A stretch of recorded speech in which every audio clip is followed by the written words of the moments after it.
Hey gang, it's JC, and this is the Daily Dose for Monday, February 20th, 2012, a combined venture with Mind Active in beautiful downtown Clayton.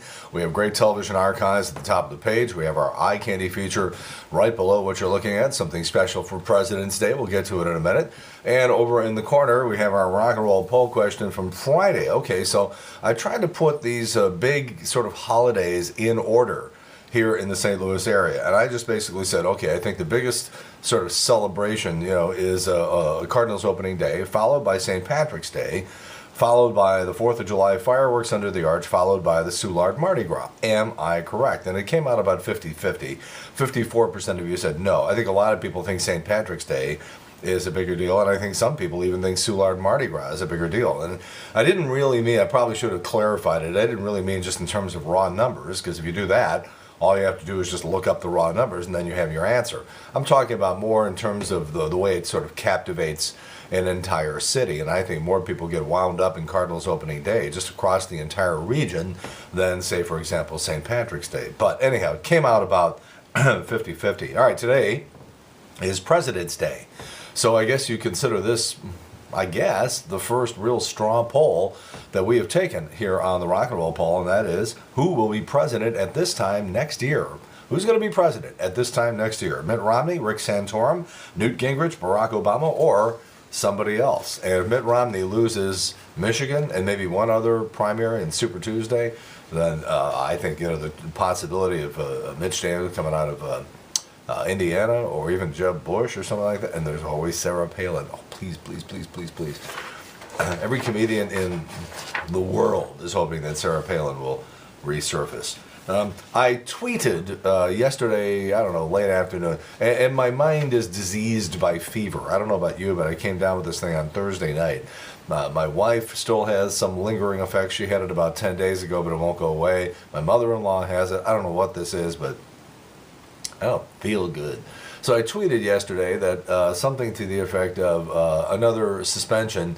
Radio station management officials felt that I had, in covering the Westminster Dog Show, said the word Shih Tzu too many times. It was a joke, and sometimes my jokes are so funny that people think they're serious. So it's just a joke. Trish and I will be on the air today and every day from noon till 3. Here on the Big 550 KTRS. How about this story on 60 Minutes last night? Leslie Stahl interviewing this doctor who's been doing research for, I think, 30 plus years on antidepressants, and he says they don't work. He says you give somebody a placebo and they start feeling the effects of quote-unquote antidepressants right away, and only people who are severely depressed show any sort of benefit from the antidepressants that are being handed out like crazy. There's like a 400% increase in antidepressants in the last 20 years or something. And it turns out that, at least according to this guy's study, this is a whole big sham by the medical, business, pharmaceutical community. And that unless you're curled up in the fetal position and can't get out of bed for 2 weeks, you're not going to see much of an improvement. And when you do see an improvement, it's something like 14%. Just an absolutely astonishing piece last night. Also astonishing is Kevin Costner. I never would have imagined in a million years that Kevin Costner would have been capable of delivering the speech that he delivered at Whitney Houston's funeral on Saturday. I'm not kidding. I am knocked out. We're going to play the whole thing today on the air on the Big 550. One of the funniest things I've ever seen on The Daily Show, Wyatt Cenac interviews this woman, Lisa Lang, who's Vice President of Communications for PETA, about this lawsuit that PETA filed against SeaWorld in Southern California, saying that orca whales are slaves.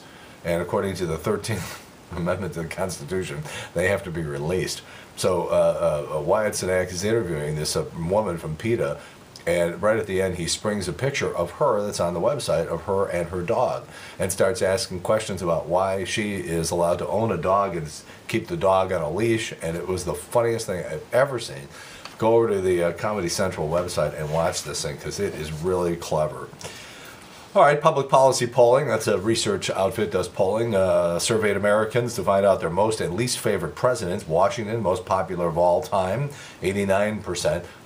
What 11% of people polled said, nah, George Washington, I don't like him. Lincoln came in second with only 85% positive. The rest of the top 10, well, you can look them up. Ronald Reagan came in 14th, Gerald Ford 16th, Bill Clinton 17th, George Herbert Walker Bush 19, Jimmy Carter 29, Richard Nixon voted the least popular president of all time. But a little known fact about George Washington, he had rotten teeth way before Lindsay Lohan made it popular. By the way, Lindsay Lohan hosting Saturday Night Live coming up on March 3rd. Oh boy. The sheriff in Arizona, his name is Paul Babu, second only to Joe Arpaio in racism and just overall ickiness. He has resigned as co-chairman from Mitt Romney's Arizona committee after an affair with a Mexican immigrant man came to light. Babu had supposedly threatened the man with deportation in an attempt to keep the affair from going public. It sounds about right. An air travel consumer report confirms that more pets died on Delta Airlines than on any other carrier last year. Passengers whose pets died while flying were also slapped with a hidden pet termination fee. See, now I can't say that on Twitter. People think I'm serious. Tomorrow is Mardi Gras, also known as the day your daughter casts aside everything you ever taught her in exchange for a 2-cent string of beads. Back to the Kevin Costner speech, just out of habit, Leonard Maltin of Entertainment Tonight gave it 1 out of 5 stars. Jennifer Aniston, topless scene in the new movie Wanderlust, which comes out on Friday, but you're not going to see it because she changed her mind at the last minute. So something about this boyfriend she's got now. Dame Judi Dench, who is really, really good again. She's good in everything. I've never seen her give a bad performance. She was in My Week with Marilyn. She is suffering from macular degeneration, 77. She says she can't barely see nothing no more. Simon Cowell thinks the winners of American Idol, The Voice, and X Factor should face off in a super final. Simon is trying to do anything he can to get people to watch his stupid show. Lindsay Lohan, as we mentioned, is going to be hosting Saturday Night Live on March 3rd. Colbert Report back also beginning tonight. David Lee Roth giving at least a little bit of an explanation for the famous No Brown M&M story. Of course, everybody remembers this, that in their contract rider, Van Halen said no brown M&Ms. And I had heard this explanation earlier. He's giving it again. It was a test. Basically, Van Halen got the idea that the concert promoters and the venues and stuff like that were not really looking very closely at their contract rider, basically saying, how many bottles of water they want and what they want in their dressing room and that sort of stuff. So they put that in there just to test them to see if anybody was really reading it. They weren't really trying to be jerks out of the whole thing. There's a new cable channel called Dog TV, designed to keep your pets company while you're away all day. We actually had something that is basically the equivalent of Dog TV back in the 1980s. It was called Channel 11 News. Here's another casualty of the internet. Checks. They're almost all gone. According to the Federal Reserve, the number of checks processed dropped 17% last year. That's the biggest drop ever. Banks are now processing 1/3 as many checks as they were 20 years ago. I know it's easy to do your online banking and do everything like that with PayPal. I won't do it because if somebody hacks into your computer, and I was just recently hacked, somebody hacks into your computer, then they got everything. So at least if you keep that personal information out of your computer, maybe you got a fighting chance against people who are trying to steal all your money. All right, a lot of people will be celebrating President's Day. I don't know anybody who celebrates President's Day, but there's 2 other things that this date is known for. First of all, my buddy, Gene Siskel from Siskel and Ebert, passed away, brain cancer, age of 53, 13 years ago today. And Siskel was sort of a semi-ornery guy. On occasion, he didn't get along with a lot of people, and people used to murmur. He was very powerful because of Siskel and Ebert, but a lot of people didn't like him because he was a little crusty. For some reason, Gene Siskel got a charge out of me. And the other thing too is, I grew up in Chicago, and so I had been watching Gene Siskel and Roger Ebert, for that matter, but especially Gene Siskel on the CBS television affiliate, just local TV in Chicago since, what was the early 70s. So by the time that Siskel and Ebert went national with their act, I had already been watching them for, 6, 7, 8 years. So I sort of knew his backstory and everything. And Gene Siskel, I learned so much about how to watch a film and talk about a film from just watching Gene Siskel and my many, many conversations with him over the years. Also, it was 50 years ago today, and you've heard me talk about this before. It's one thing if you're going to be an astronaut, sit on top of that big old candle, and they light that thing, and you're Alan Shepard, you go up and you come down. And then you're Gus Grissom, and you go up and you go down, or in his case, all the way down to the ocean floor with the capsule. And but John Glenn was the first guy where they said, okay, John, we're not sending you right up and down. You're going to go around 3 times. You'll be up there for 4 or 5 hours.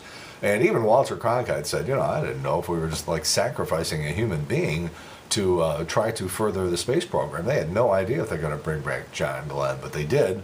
And it was 50 years ago today, 1962. You want to talk about a great American hero. This is the guy. This is the guy, John Glenn.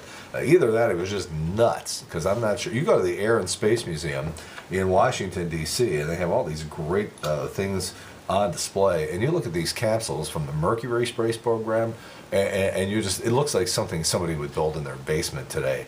Just like screw-in bolts and stuff. I mean, just imagine somebody getting in this thing. And also, it was very, very small, and there wasn't any room to just reach behind and scratch your own back. It was unbelievable. That's how small and cramped that thing was. So, great American hero, John Glenn. Hats off to him, 50th anniversary of that whole thing. And on President's Day, we have a great little picture from Mount Rushmore that we are sharing with you. It's been photoshopped. I guess I better say that. Otherwise, if I send it out on Twitter, people think I'm serious. All right. JC's Rock and Roll poll question today, President's Day. Who's going to be president at this time next year? Is it going to be Mitt Romney, Rick Santorum, Newt Gingrich, Barack Obama, or somebody else? Please answer in the corner. We'll have results for you tomorrow and every day, along with Trish Gazelle, noon till 3 on the Big 550 KTRS. You're only watching this so you cannot contract this killer disease which has befallen me. So I'll be drinking my fluids, getting plenty of rest, and taking bare aspirin to reduce fever and relieve pain. How's that for a successful advertising campaign? In the meantime, we've beaten this one to death. That's the Daily Dose. I forgot to say that. For Monday, February 20th, 2012, a combined venture with Mind Active in beautiful downtown Clayton. And in the meantime, we've beaten this one to death. Have a good one. See you later. Bye.